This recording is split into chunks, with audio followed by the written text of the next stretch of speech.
If it's true that they found a lot of weapons at his homes, what do you think this could mean?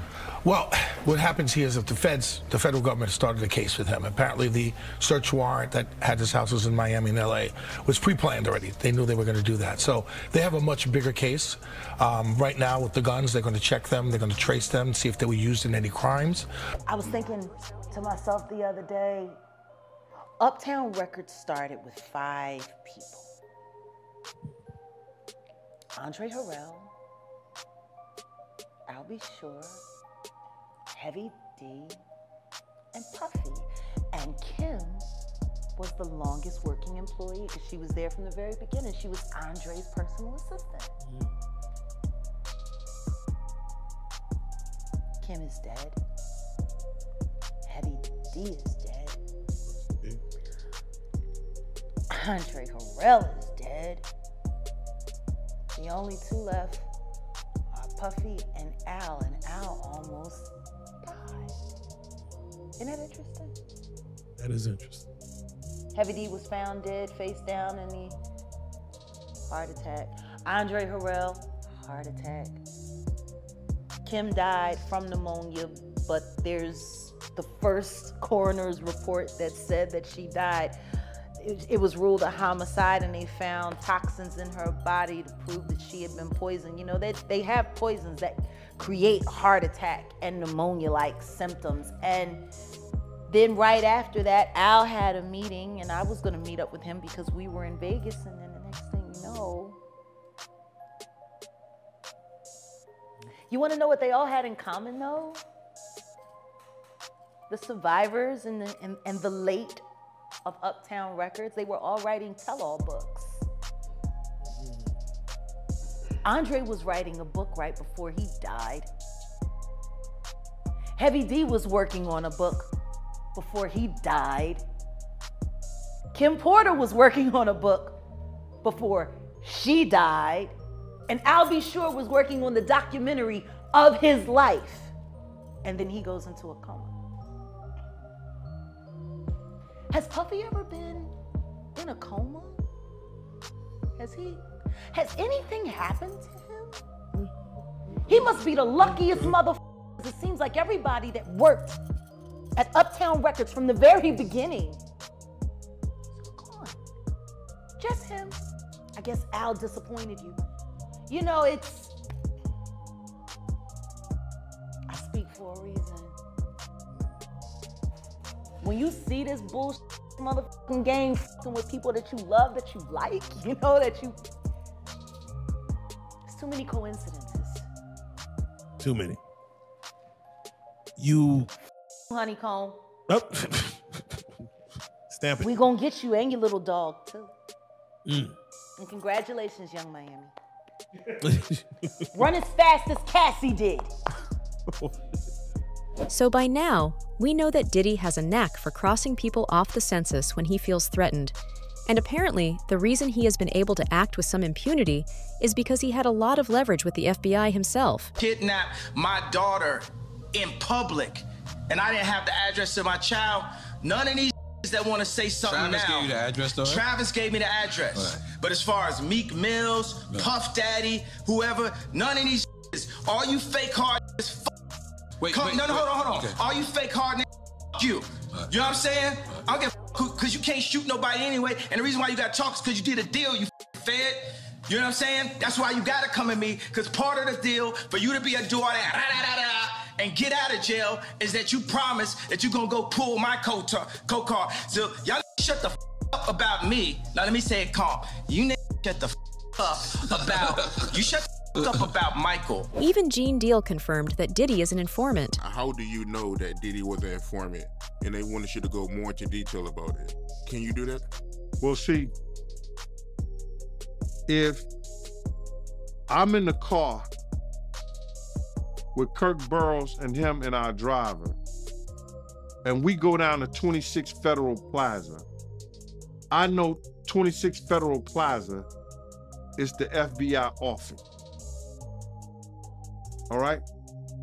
Now, what they went down there and what paperwork they took down there, I did not know until I found out later that he was working with an agent in DC, but he was arrested by an agent in New York. But I can't go into it, and the reason I can't go into it is because another individual found out this information and it's owed to him. But when Fox News and everybody say they can't find out who the agent is, that's bullshit. It's online. If you got certain systems that you could find out who the agent is, because we found out who the agent is, but it's not my story to tell. I would tell you that, brother, but it's not my story to tell. It belongs to somebody else, and they're gonna see it come out. Puff was hit with a 40 rule because it's called a Rule 40, because he didn't show up at the agent's office in DC. The New York agent arrested him. He got adjudicated of all charges in January of 1999. Now, there are claims surfacing that several dead bodies were found in the tunnels beneath Diddy's home. That's right, there are seemingly tunnels beneath his mansions. In March, federal agents conducted raids on Sean Diddy Combs' homes in Los Angeles and Miami as part of an ongoing trafficking investigation. Despite these actions, the rapper was not present at either location. His absence during the operations sparked various theories on social media, with some speculating that he had escaped through an underwater tunnel. These rumors gained traction after reports highlighted the luxurious features of the 54-year-old rapper's $40 million mansion in the upscale Holmby Hills neighborhood of Los Angeles. The mansion was said to include 8 bedrooms, 11 bathrooms, a 35-seat theater, a fitness studio, and a spa. According to the Los Angeles Times, it also featured a lagoon-style swimming pool with a grotto connected by an underwater swimming tunnel. Social media users were quick to react, raising questions and making claims about the tunnel's purpose and Diddy's possible escape route. One user inquired, "What did the underwater tunnel connect to?" Another speculated, "Diddy probably escaped through the secret tunnel." A third added, "Underwater tunnel? Diddy is more diabolical than we thought." Many even speculated that Diddy used these for his human and trafficking. Following the raids, Sean Combs' lawyer, Aaron Dyer, asserted his client's innocence, stating that Combs will continue to fight every single day to clear his name. Combs has consistently denied all allegations against him, expressing his frustration in December. "I have sat silently and watched people try to assassinate my character, destroy my reputation and my legacy. Sickening allegations have been made against me by individuals looking for a quick payday. Let me be absolutely clear. I did not do any of the awful things being alleged." However, in May, CNN released graphic security footage from 2016 showing Combs assaulting Cassie Ventura in a hotel, which closely aligns with her lawsuit's claims. In response to the leak, Combs issued a video apology stating, "My behavior on that video is inexcusable." Now, CNN reports that federal investigators are preparing to present the allegations against Combs to a grand jury, indicating that the Department of Justice may seek an indictment. Cassie Ventura alleges she was subjected to a pattern of abuse, violence, and sex trafficking. She filed her lawsuit under New York's Adult Survivors Act, which allowed victims a 1-year window to sue alleged sexual abusers and institutions despite the statute of limitations having expired. This window closed in November. Ventura claims she first met Combs in 2005 when she was 19 and he was 37. According to the lawsuit, Combs controlled nearly every aspect of her life, from her career to her personal medical records. She alleges that he was frequently violent, physically abusing her multiple times a year, and often gave her copious amounts of drugs. The lawsuit further claims that Combs forced Ventura to engage in sexual acts with male sex workers in different cities, encounters he allegedly watched, masturbated to, and recorded. Ventura says she never reported these incidents to the police because she feared it would merely give Mr. Combs another excuse to hurt her.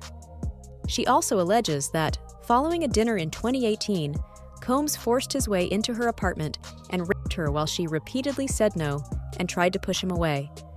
Ventura states that she ended the relationship for good after this incident. Ventura's lawsuit includes testimony from multiple witnesses who reportedly observed the abuse.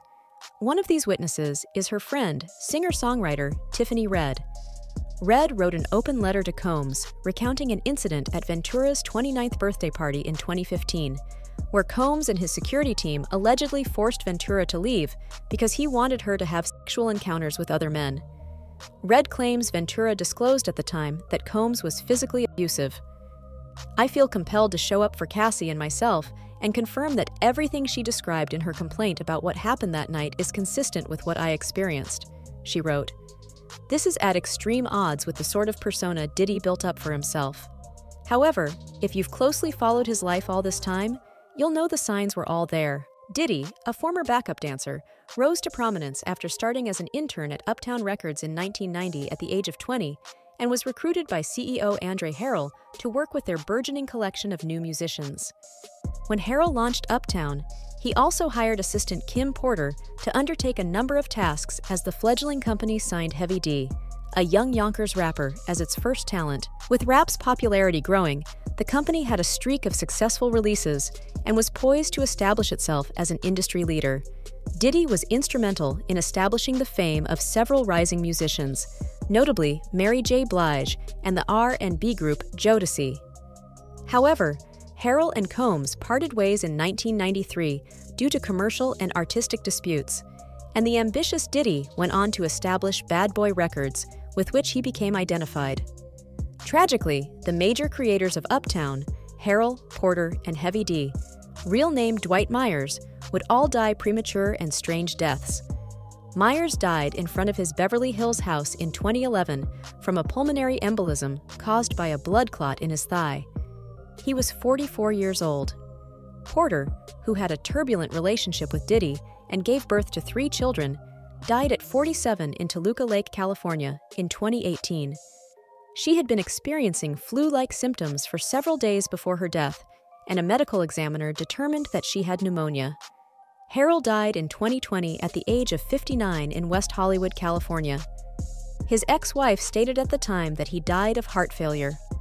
Another early Uptown Records stalwart, singer Al B. Sure, who also dated Porter, experienced renal failure in 2022, was intubated and went into a 2-month coma. The Boston crooner, real name Albert Brown, underwent a liver transplant and recovered completely before blaming Diddy for what had happened to him. The Bad Boy label, which rose to global prominence partly on the strength of rap legend Notorious Big and Diddy's astute management, would also face a spate of fatalities and criminal investigations. Biggie, whose real name was Christopher Wallace, was slain in a drive-by shooting in Los Angeles in 1997 at the age of 24 as part of an ongoing coastal war with California rappers, most notably Tupac Shakur, who was killed the year before.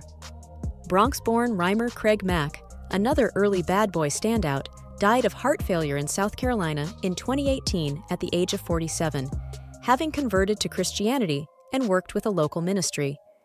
East Harlem Bad Boy rapper Black Rob, real name Rob Ross, died of heart arrest in Atlanta in 2021 at the age of 52, following many strokes and being homeless. Several other artists on the label's roster were imprisoned after being accused with a range of crimes. The most notorious of them was Shine, a Belize-born rapper who spent 8 years in prison after being convicted of a nightclub shooting involving Diddy and his then-girlfriend Jennifer Lopez. After the Bad Boy contingent had a disagreement with another club guest, a jury convicted Shine of shooting 3 rounds during the crime. Diddy and his close friend and bodyguard Anthony Wolf Jones were both charged in the event, but were acquitted in a stunning case that captivated New York City at the time. Shine has recently come forward to corroborate the theory that he took the fall for Diddy. Jones survived the criminal proceedings, but was shot and killed outside an Atlanta bar in 2003. Combs has denied all allegations. Can he deny justice?